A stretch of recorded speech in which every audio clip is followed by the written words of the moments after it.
we are going through the theme of restitution, restoration, and recompensation, restitution and recompensation. Bali restoration ni sema ambao tumeenda nayo karibu miezi 3 sasa, na bado tunaendelea nayo. Na katika yote siku ya leo tutasoma kupitia spiritual, neno ambalo linasema quest for spiritual wisdom to design spirits. Bwana asifiwe. Amen. Jinsi mnaona mambo yanatokea mlimani mwetu, jinsi mambo yanatokea katika mikutano yetu, ndio tunaweza kuwa tuko miongoni mwa wengine, tunaonekana kwamba tunaenda katika njia ambayo ni takatifu, wote tunaenda katika weponi mwa Mungu, tunaenda katika njia safi, lakini hatujui. Bwana asifiwe. Hatujui unakaa na nani, hatujui nani anaweza kuangusha. That's why naliomba siku ya leo tukajifunze kwamba we request God Almighty atupe hekima ya kutambua baya na nzuri. Bwana asifiwe. Spiritual wisdom to design spirit, kwamba tukaweze kutambua huyu mtu anapokuhubiria ni mahubiri ya haki. Huyu mtu ambaye anakushauri karibu na wewe ni mshauri ambaye anashauri katika njia za Bwana, ili hali tusije tukapatikane kwa mitego ya ibilisi. Bwana asifiwe. So katika yote tukikuwa katika msingi wa neno dhabiti, tukaombe Mungu akatuongoze, akatupatie hekima na maarifa yake, you will be able to know huyu hapana si wa Mungu, as much as tuko na yeye, huyu njia zake si nzuri, njia zake zinaweza nipotoka, ili kabla masaa ya kuangusha ukaweze kufanya nini, ukatoroke. Bwana asifiwe. Kwa maana sio wote usemao Bwana ni watu wa Mungu. Bwana asifiwe. Sio wote ambao wanataja jina la Yesu Kristo ni watakatifu. Bwana asifiwe. Sio wote wanavaa magwanda nyeupe na kuingia kwa nyumba ya Bwana wako na kusudi la kutafuta huyu Yesu Kristo. Bwana asifiwe. Wengi wamekuja kutenganisha wengine, spirit of deceit. Wengi wamekuja na roho ya kurudisha wengine nyuma. Bwana asifiwe. Kwa maana mmoja ama wawili, mmoja atakuwa amelemewa kwa maombi, na akiona wewe ambao umesimama katika Mungu unaenda mbele, mwingine atatumiwa na ibilisi, kwa maana hajiishi katika toba na neno, atataka mfuatane na yeye. Bwana asifiwe. So it's a high time, wakati huu Mungu anataka kumimina baraka, wakati huu Mungu anataka kupanua kanisa lake, tukawe na spiritual awakeness. Bwana asifiwe. We have that discernment, kwamba usije ukatekwa nyara katika nyavu za wasio wazuri. Bwana asifiwe. Tusije tukasombwe na gharika ambayo tungeepukana nayo, mwishowe tukaanze kulia, na ili hali tuliwajua mwanzo. Bwana asifiwe. Kwamba yote ambayo yalitendeka ni huzuni, kwa maana wengi, nilisema wengi tulikula nao, tukakunywa nao, tukavaa nao, tukasemezana nao. Hata maongeo ambayo yalinenwa hata kwa mitandao, hata mimi niliyasikia, tulisikia, lakini je, tulifanya nini? Kama wewe you are brother's keeper, tuliacha. Bwana asifiwe. We assumed. Most of the time our sister used to tell us, Apostle knows, Apostle is directing me, Apostle is aware of what I'm doing, is even applauding me for how I'm feeding the destitute na wajane. Bwana asifiwe. So katika yote ndio wengine wetu ambao tumekomaa, nikasema mimi miguu zangu Mungu mwenyewe ndiye ananielekeza. So I didn't buy into her idea or the way alikuwa naongea, lakini tuliyajua yote. Bwana asifiwe. So kama tungekuwa katika imani moja tungemkataza, but na tukaacha yale ambayo yametendeka, yanafanya nini? Yametendeka. That's why tuko katika msimu wa toba tangu juzi. Kama kanisa we fail to guide. Bwana asifiwe. Ndio maana nasema hata sana wakati huu tukaombe Mungu atupe hekima na maarifa yake, ili tukajue hii sauti si ya Mungu, hii sauti ni ya Mungu. Yale maovu tukawe wepesi wa kukemea na kurekebisha, so long as tunakemea with love. Bwana asifiwe. Na upendo wa Yesu Kristo, kwa maana singeweza kujua makosa yangu, lakini yule ambaye ananiona anaweza jua makosa yangu. So siku ya leo ningependa tukashiriki hii neno, kwamba tukajue hekima ya Mungu na maarifa ya Mungu, ili tukajue jinsi ya kusimama katika hekalu lake, jinsi ya kukaa na wapendwa, na jinsi ya kushauri, na jinsi hata ya kusoma neno la Mungu. Bwana asifiwe. It's only God who can give us what we ask, because he's the one. The spirit of discernment is a gift, and God amesema tunapomuita katika unyenyekevu tukimuuliza atatupa. Bwana asifiwe. So katika yote our main Bible verse ni 1 Corinthians chapter 2 kuanzia mstari wa 6 hadi 16. Mtumishi wa Bwana ukiwa na Kiswahili utanisomea. Wakorintho wa kwanza mlango ni wa 2 mstari wa 6 hadi 16.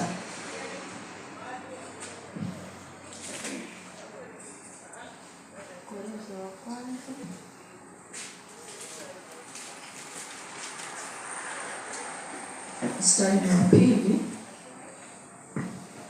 kuanzia 6 mpaka 16.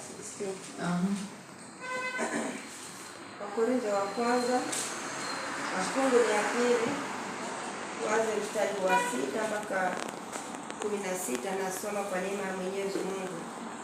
Ni siri tena iliyofichika ambayo Mungu alikusudia kabla ya ulimwengu kuwepo kwa ajili ya utukufu wetu. Hakuna hata utawala mmoja wa nyakati hizi aliyeelewa jambo hili, kwa maana kama wangelielewa wasingemsulubisha Bwana wa utukufu. Lakini ni kama yalivyoandikwa, hakuna jicho limepata kuona, wala sikio limepata kusikia, wala hayakuingia moyoni wowote yule Mungu amewaandalia wale wampendao. Lakini mambo haya Mungu ametufunulia kwa Roho wake. Roho huchunguza kila kitu, hata mambo ya ndani sana ya Mungu. Kwa maana ni nani anayejua mawazo ya mtu isipokuwa roho iliyo ndani ya huyo mtu?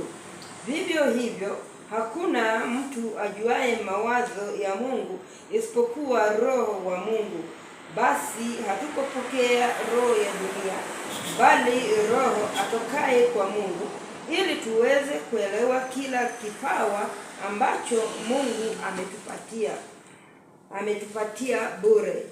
Haya ndiyo tusemayo, si kwa maneno tuliyofundishwa kwa hekima ya wanadamu, bali kwa maneno tuliyofundishwa na Roho, tukifafanua kweli za kila roho kwa maneno ya kiroho. Mtu ambaye hana Roho hawezi kupokea mambo yatokayo kwa Roho wa Mungu, kwa kuwa si upuzi, kwa kuwa ni upuzi kwake, naye hawezi kuyaelewa, kwa sababu hayo yanaeleweka tu na upambanuzi wa rohoni. Mtu wa kiroho hubainisha mambo yote, lakini yeye mwenyewe habainishwi na mtu yeyote. Kwa maana ni nani aliyefahamu mawazo ya Bwana ili apate kumfundisha? Lakini sisi tunayo mawazo ya Kristo. Asifiwe Kristo. Amen. Bwana asifiwe. Bwana asifiwe tena. Neno hili linatufundisha the spiritual wisdom of God. Bwana asifiwe. Mungu anasema hii si hekima ya kidunia, si hekima ya watu wa kidunia, bali iko ndani mwake yeye mwenyewe ni Yesu Kristo. Bwana asifiwe. So anasema katika dunia hii bila hiyo hekima yake hatuwezi kujua yale ambayo Mungu anatuwazia ama yale ambayo ananena juu yetu. Bwana asifiwe. So ndio maana tunaambiwa tukaweze kuomba kama Wakristo, tukawe na hii hekima ya Mungu. Bwana asifiwe. Ili tukaweze kuishi duniani. Kwa maana kuna hekima ya dunia through the books, scholars, the philosophers, lakini kuna ile ambayo ya ulimwengu hayajui, hayajafunuliwa kwa ajili ya mataifa, kwa ajili ya watu wa the rulers of this world. Imefunuliwa tu kwa wale wachache ambao Mungu amewateua kuwa wanawake. Bwana asifiwe. So ni muhimu katika Mkristo kukuwa na hii hekima, ili tusije tukapotozwe na mambo ya dunia, wala tusije tukayumbayumbe na false prophets, kwa maana wamejaa duniani. Wamejaa. Bwana asifiwe. Ndio maana anasema We do, however, speak messages of wisdom among the mature. So, among the mature, who are the mature? Mature ni wale ambao watu wamekomaa katika neno. Bwana asifiwe. Amen. Those people who have been established by the word. I remember Helen telling us on the WhatsApp when this thing came up. Akasema tungekuwa established by the word, tungekuwa na imani dhaifu, hatungepotosha. Wengine hawangejikuta katika hiyo madhabahu ambayo ni ya kimiungu. Bwana asifiwe. So when we are mature, we are those who are established by the word of God. Kwamba hata mawimbi yanapokuja hayatakutingisha. Bwana asifiwe. Kwa maana msingi wa neno hii ndani mwako imekolea. You know what is right, what God wants from you. You know kwamba neno la Mungu linasema tusiabudu miungu mingine. You stand by it firm. Bwana asifiwe. So hata mtu akikuletea hizo maparaphrase ya maji, unawaambia no, this is not God. This is idols. Bwana asifiwe. So tusipokuwa na hiyo roho, mtu atakwambia tu nawa na chumvi miguu, hapa hakuna Mungu. Bwana asifiwe. Utaribuku kwamba hiyo si Mungu. Bwana asifiwe. So only the mature God will allow them to have his wisdom. Kwa maana anasema hata pea lulu kwa manguruwe. Bwana asifiwe. Hata tupa lulu kwa manguruwe. Hata waste time yake kwa wale ambao watu hawakumbatii neno. Bwana asifiwe. So it's us to work hard in our faith. It's us to know that it's only by the word of God even Satan anakuwa shaken. Bwana asifiwe. Only God, Jesus himself, alisimama kwa msingi wa neno na alishinda shetani. Bwana asifiwe. Na hiyo ndio mfano sisi tunaambiwa, once you know this Christ, once you know the word of God, hata mtu akikwambia toka, unamwambia naenda wapi? Kwa maana Mungu anasema neno litakuwa kinywani mwetu, neno litakuwa moyoni mwetu. So hakuna mwenye atakufundisha yale ambayo hujui, kwa maana uko na Yesu Kristo nako ndani mwako, na yeye ndio mwalimu. He is our unction, our teacher. Amen. So tunapo jifunzisha siku ya leo neno hii, nataka tukajue hii ufahamu wa maarifa ya Mungu, kwamba Mungu anataka ikakusaidie kama Mkristo kwa njia gani. Hata kwa maombezi yako, without hii wisdom, tutaomba maombi ambao ni kelele mbele za Mungu. Bwana asifiwe. So God will allow those who are mature in his word to be given this spiritual wisdom. Hata poteza, kwa maana it is a gift. So it's not given too far, no. Inapeanwa kwa muda na wakati Mungu mwenyewe anapima moyo wako kwamba unastahili. Bwana asifiwe. Tukiendelea na hiyo somo anasema, but not the wisdom of these ages, of the rulers of this age. The rulers of this age, these are the principalities. These are the Jezebelic. These are the Babylonian spirit. Mungu anasema hiyo hekima si yao. Hao wanaiga tu, wanakopi. That's why wanaiba vipawa na karama kutoka kwetu tunaposinzia. Kwamba hawana hiyo maarifa ya Mungu. Mungu amewaficha. Anasema people are blinded with this world, kwamba wasijue hekima na maarifa ya Mungu. Bwana asifiwe. So Mungu anatuonya kwamba hii hekima haiko na the principality, haiko na the Babylonians, haiko na the marine spirit, bali iko ndani ya Yesu Kristo peke yake. Bwana asifiwe. So unapoambiwa enda kwa mganga hana hekima ya Mungu, hata kufundisha hekima ya shetani ya dunia. Unapoambiwa kwamba chukua maji ukanyunyizie kwa nyumba, hiyo si hekima ya Mungu, ni hekima ya ulimwengu wa giza. That's why tunaambiwa tusilale, kwa maana shetani ako na pamoja nasi, anazunguka, 1 Peter 5:8, ili akaweze kutudivaa, akaweze kutuangamiza. Kwa maana maybe uko na karama na vipawa za Mwenyezi Mungu na anatamani akafanya kufaidisha ulimwengu wake. Bwana asifiwe. So tusipokuwa na hekima tukaweze kulinda karama, tukaweze kujua, be sensitive in spirit, yale ambayo tunasikia na masikio yetu, are they the word of God, ama yako haki mbele za Mungu, ama yatakufanya ukapate chachu. Bwana asifiwe. Yale ambayo tunafundishwa kama si neno la Mungu, Mungu anasema kimbia kabla hajakuteka, shetani hajakuteka nyara. Bwana asifiwe. So ndani ya yote tunapoendelea katika hiyo kitabu, neno linatuambia namba 7, no, we speak of God secret wisdom, a wisdom that was what has been hidden, and that God destined for our glory.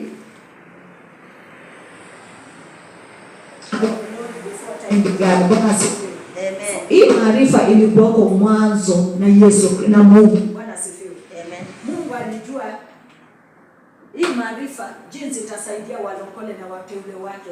Ndio maana anasema it was hidden since the day the word began. Bwana asifiwe. Amen. Kwamba atakuja tu kufichulia walio wake na walio kamilifu. Bwana asifiwe. So God doesn't intend to give the witches this wisdom.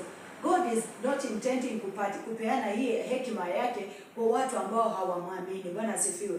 Watu ambao hawaamini neno lake. Ndio maana Mungu anasema it is a gift, ni kipawa ambao tunaililia Mungu tupe hekima na maarifa ya kupambanua kama ni jambo nzuri na mbaya. Tupe maarifa hata ya kusoma neno lake, because minus the spirit of God, hii word we shall be reading it as logos jinsi tumefundishwa. But ukiwa na hekima ya Mungu, it will be a rhema word for us. Tutaielewa, itatusaidia even in our spiritual fight. Bwana asifiwe. Lakini tukikuja tu kwa maana hizi mambo ya sana kwamba tukasome neno na tunaielewa tu kimsingi tu kimwili, ailita tufaidi. Bwana asifiwe. Ndio maana tunaambia Mungu tupe hekima na maarifa hata kwa kupanua neno lake takatifu. Bwana asifiwe. So tunapoendelea Mungu anasema we have number 12, we have not received the spirit of the word, but the spirit whom is from God, that we may understand what God has freely given us. This is what we speak, not in words taught by the human wisdom, but in the word taught by the Spirit, expressing spiritual truth and spiritual word. Bwana asifiwe. So hii hatujafundishwa na maarifa ya dunia. Kama sio hivyo hatungeingia dunia kanisani. Kwa maana katika primary tunafundishwa, katika secondary tutafundishwa, katika university tutafundishwa. So hiyo hekima haifundishwi huko. Mungu anasema inapatikana tu katika neno la Mungu, katika roho wa Bwana. Bwana asifiwe. So you may be a lecturer, sorry, I may not say that. You may be even an engineer, but you may not be having the wisdom and the knowledge of the Spirit of God. Utakuwa na maarifa ya kidunia ambayo itakusaidia kuishi duniani.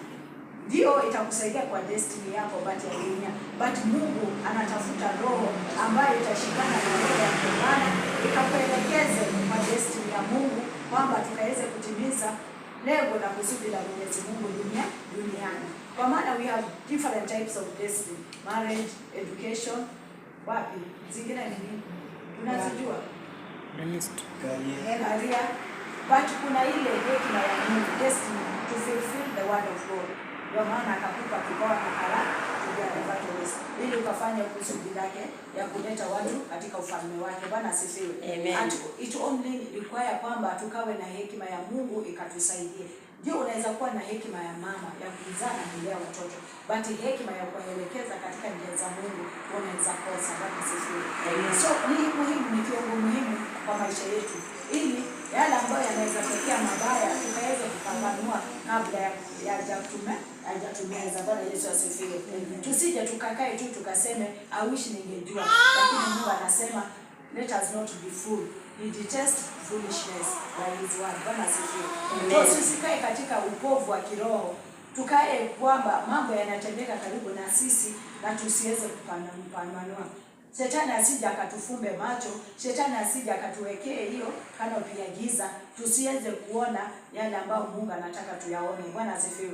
Kwa maana roho Bwana anasema kabla maovu yatendeke ama ya mambo jambo litendeke, anasema anatufunulia. Bwana asifiwe. So kama jambo lilitendeka kama haukuliona, meaning tulilala usingizi, hatukuacha roho Bwana akaweze kusemezana nasi. So sisi wenyewe tulienda katika usingizi wa nini? Wa kiroho. Tukaacha shetani akaleta magugu, tukaacha shetani akaiba, tukaacha shetani akafanya uharibifu. So let us be sensitive in spirit by asking God to grind up the spirit of wisdom and knowledge for us to design His spirit. Bwana asifiwe.